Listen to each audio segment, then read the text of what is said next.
मध्ये नारायण मंकट वाटलाच्या समोर म्हणजे छत्रपती शिवाजी महाराजांचा पुतळा ते पोलीस स्टेशनपर्यंत रस्त्याच्या दोन्ही बाजूला जी काही अतिक्रमणं झालेली आहेत त्या अनुषंगाने सार्वजनिक बांधकाम खात्याचे लोक जे काही त्या ठिकाणी रस्ता दुरुस्तीचं आणि रुंदीकरणाचं काम करत आहेत, तर त्या ठिकाणी खंडेलवाल यांचं जे काही सुटकेस सेंटर आहे त्या सुटकेस सेंटरचं अतिक्रमण रस्त्यावर झालेलं आहे, नगरपालिकेच्या रस्त्यावर झालेलं आहे। त्या ठिकाणी जे काही त्याला आपण हापसा म्हणतो किंवा त्याला हातपंप म्हणतो, त्या हातपंपामुळे तो रस्त्यावर आलेला आहे। अनेक ॲक्सिडेंट देखील त्या ठिकाणी झालेले आहेत। ती व्यक्तिगत त्या व्यक्तीशी आमचा कोणताही वाद नाही। सार्वजनिक हितासाठी पत्रकारांनी त्या ठिकाणचं अतिक्रमण काढावं म्हणून आंदोलन केलंय। जाळीगावच्या इतिहासात पहिल्यांदा 3 वेळा पत्रकारांनी आंदोलन केलं।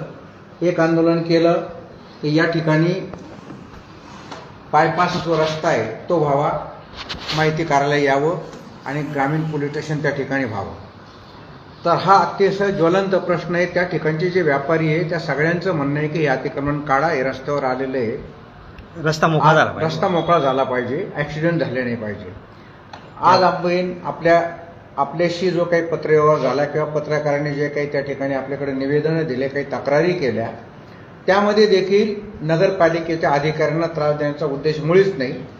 त्यामध्ये जी काही भूमिका आहे आणि आम्हाला अभिमान आहे की अतिशय चांगले मुख्याधिकारी या ठिकाणी आम्हाला मिळालेले की ज्यांनी या समस्या समजून घेतल्या आणि जे कायदेशीर असेल, जे नियमानुसार असेल ते करण्यासंदर्भातली ठोस भूमिका घेतली।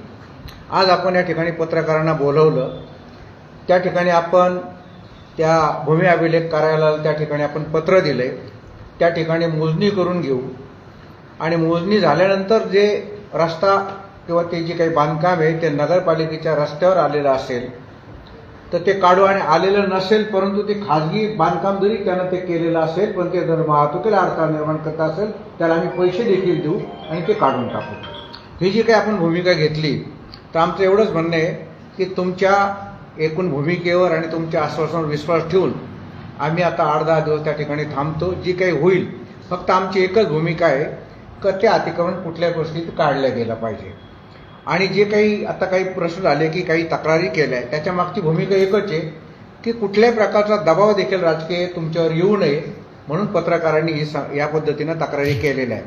राहिला घाट रोडचा प्रश्न, खरं म्हणजे सार्वजनिक बांधकाम खात्याने हे जे काही एस्टिमेट ते तयार केलेलं आहे, ती काय रस्त्याची मोजणी केलेली, त्या बाबतीत नगरपालिकेला विश्वासात घ्यायला पाहिजे होतं।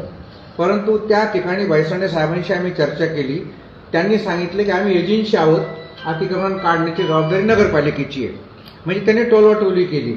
आता ही जी त्यांची भूमिका ही कातडी बचावची आहे, मी भैसाण्यांना बोललो, परंतु आता या ठिकाणी आमचं समाधान झालं। आमची एकच भूमिका आहे की त्या ठिकाणी रस्त्यावर आलेलं अतिक्रमण ते कोणाचं का असेना, अतिक्रमण असेल तर ते आपण काढावं, नसेल तरी ते अतिक्रमण सगळ्यांना दिसतंय, समजा ते खाजगी स्वरूपाचं असेल तरी त्या ठिकाणी आपण जी भूमिका घेतली ते पैसे देऊन काय असेल ते काढावं ही आमची भूमिका आहे। घाट रोडचा प्रश्न सुद्धा आपण परत एकदा पहा, सार्वजनिक बांधकाम खात्याच्या अधिकाऱ्यांची बैठक घ्या, ती बैठक झाल्यानंतर आम्हाला पुन्हा बोलवा अशी या ठिकाणी विनंती करतो आणि आपले आभार मानतो। या संदर्भात आपली भूमिका काय आहे?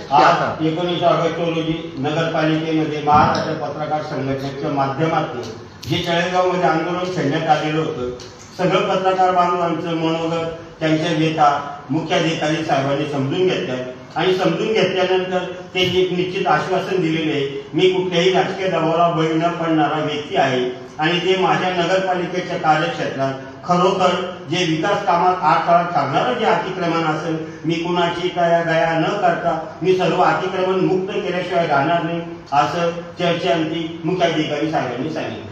सर आता साहेबांची भूमिका सर, आता याविषयी जे बोलणं झालेलं आहे, तुम्ही आश्वासन दिलेलं आहे, यदा कदाचित कुठला राजकीय दबाव वगैरे काही आल्या तर तुम्ही कुठल्या तरी कारवाई मागे तर नाही करणार नाही, याबद्दल आपलं मत। या संदर्भात आम्ही जे खंडेलवाल यांचं सकृतदर्शनी अतिक्रमण जे वाटत होतं त्या अनुषंगाने नगरपालिकेने त्यांना त्यांचे कागदपत्र सादर करण्यासाठी नोटीस दिली होती आणि त्या नोटिसीनुसार त्यांनी त्यांचे कागदपत्र, मोजणी नकाशा वगैरे सादर केला। या सर्व कागदपत्रांनुसार सकृतदर्शनी असं दिसतंय की तो भाग जो आहे तो रोड वाईडनिंगमध्ये येतो आहे आता त्या जागेची शासकीय मोजणी करून हे ठरवावं लागेल की सदर जे अतिक्रमण आहे ते अतिक्रमण आहे का खाजगी जागा आहे जी रोड वायडिंगमध्ये येते. हे दोन्ही जर गोष्टी लक्षात आल्या मोजणीनंतर तर जो कायदेशीर पुढचा टप्पा आहे, अतिक्रमण असेल तर काढणे किंवा ती जर रोड वायडिंगची खाजगी जागा असेल परंतु रोड वायडिंगमध्ये येत असेल तर त्यांना TDR देऊन जी प्रोसिजर केली जाते त्यानुसार कायदेशीर प्रक्रिया केली जाईल, हे नगरपालिकेचं म्हणणं आहे. अपक्षेच्या तर ते कारवाई नगरपालिका काढणार. किती दिवसात सर्वसाधारणतः ही कारवाई होईल? करू या येत आठवड्यात. थँक्यू. एकदम छान.